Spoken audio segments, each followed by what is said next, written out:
Good evening YouTube and welcome back to another video. Today we have a video featuring the two guns that you need to take into Warzone 2 tonight.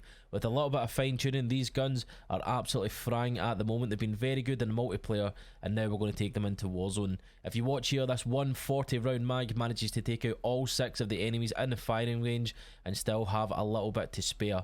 So that should tell you this gun is one of the ones that you should have on for tonight. Then we swap over, we also have the Lachmann Sub.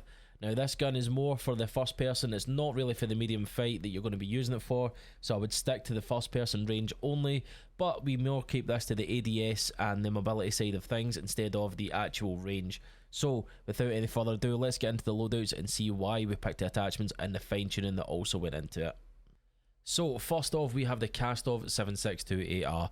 Now the very first attachment that I've got on this gun is a VLK 4.0 optic as opposed to like a red dot that I was using for the multiplayer, but the reason for that is it's purely down to visibility. We're going back into the bigger style maps with the BR as opposed to the short maps with the multiplayer, so that 4 times magnification is going to come in more for the fights that are a bit further out, but we've got a bit of fine tuning in this as well, and it also helps us with that ADS, so if we do have a fight that's a bit closer in, we're not going to be stuck being sluggish trying to ADS or gun. So now we're in the fine tuning of the VLK 4.0. You've got 2 sliders, one in the left and one at the bottom. The one at the bottom I've not really touched. That was an eye position thing. I didn't feel it made too much of a difference if I'm being completely honest with you, but the one in the left is the one that I found that made a little bit of a difference. So I've went down 1.65 more towards the ADS side of things, because with the ARs I was finding in the multiplayer that whoever ADS'd and get the first shot off always had that little bit of an advantage. The ARs and the LMGs in this game specifically feel a little bit slow and a little bit sluggish, so I went more for the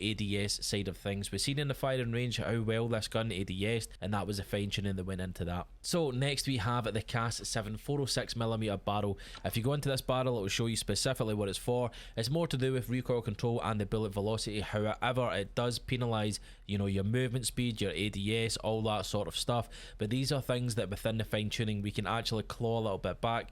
You've seen that with the VLK 4.0. So if we go into the fine tuning for this gun, we have two sliders, one at the bottom and one to the left. One on the left is called recoil steadiness and aim walking speed.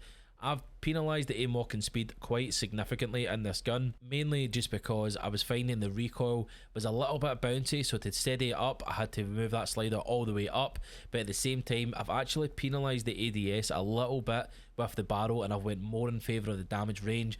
This is purely just for those fights that are a little bit further out. I need that AR to be hitting, and the ADS sight, we've seen it in the firing range earlier on, it was actually pretty good, so we can penalise it a little bit on this and go more towards the damage range on this one. Next up we have the Polarfire S muzzle. Now what this muzzle does, it's sound suppression. It also gives us a little bit of bullet velocity, damage range and the recoil as well as all big pros, but again it does penalise our ADS and the aiming stability. A lot of these attachments you'll find are really penalising the ADS. That's why we go into the fine tuning of these things. You know, you come up and you go into the fine tuning, you've got 2 here, you've got your recoil smoothness, ADS speed, you've got bullet velocity and aiming idle stability. Now I've went more for the recoil smoothness on this as opposed to the ADS, because I felt as if the ADS was tuned with the other attachments good enough that I could actually use it, but at the bottom the bullet velocity I fired that all the way up because I want that AR to be hitting.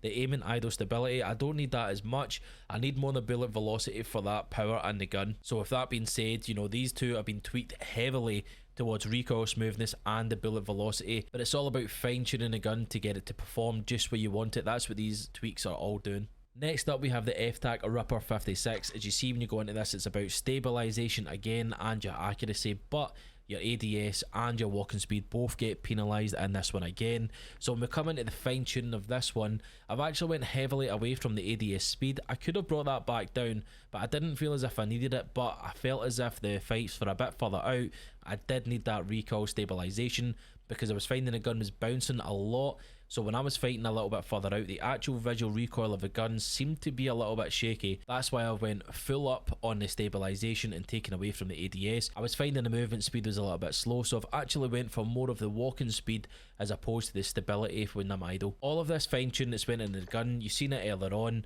I felt as if the movement speed with this is pretty good, but it also was built to hit that little bit further out as well, which is what we need in our AR. If we pair it up with a high mobility SMG, which we've done, then this AR is going to be beautiful in those fights. Next up we have our Lachmann Sub. Now this Lachmann Sub, you can see down the bottom, I have actually favoured mobility over any sort of recoil control, because I want my SMG for the close range fights. I don't want an SMG that's going to be fighting a little bit further out. If that was the case, I would use an LMG or a sniper. You know, the SMGs that can support further out, there's more sniper supports than the AR supports. So with this one, we've just put a bit of fine tuning in to get the movement in. So first of all, we have the LM stockless mod. Now this one is not one that can be fine tuned, but you can see here it's more for ADS and mobility than anything else.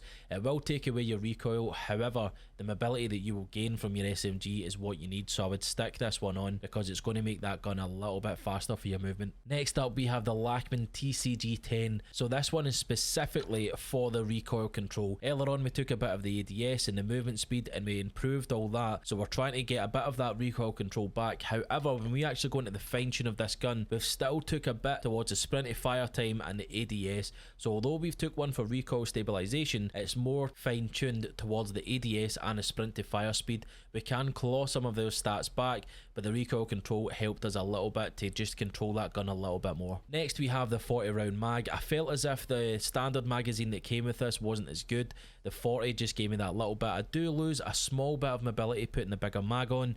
However, if you've got a 2v1, a 3v1, whatever, you need a little bit more bullets in the mag.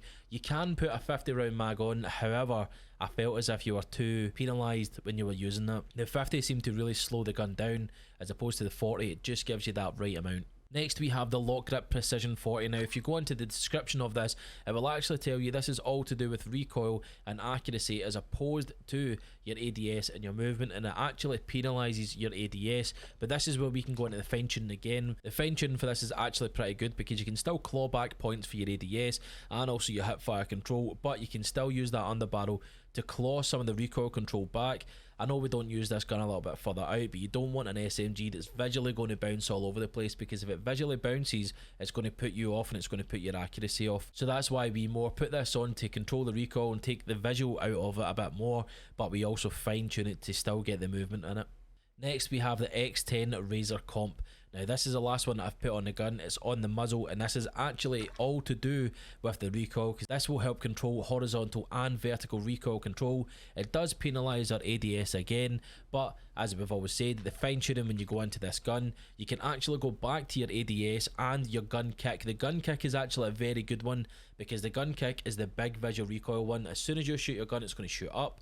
I've put only 0.18 on this. You could probably go a little bit higher, to be fair, but it's all to do with how you're visually controlling a gun. If you feel that you can visually control it at this, then it's going to be good. If you feel as if it's kicking a little bit too much for you, you can actually up this. You know, if you put it up a little bit more, the gun won't kick as much. Visually, it'll look a bit better for you as well. Some people like to put a red dot and stuff on, but I found the iron sight for this gun was actually pretty clean. Therefore, I didn't actually put a dot on it, and I more went for the recoil control with this muzzle. So there you go, those are the two guns that I would be taking into Warzone 2 tonight. They seem to be hitting very hard in the multiplayer with a little bit of fine tuning. Don't get me wrong, you could do it to your own preference, but I would try those settings first. I would try these guns and let me know what you think. But more importantly, best of luck for Warzone 2, ladies and gentlemen. It's going to be an absolute cracker tonight for everyone involved. All the best for the hot drops as well, and I'll see you in the next video. Have a good one, troops.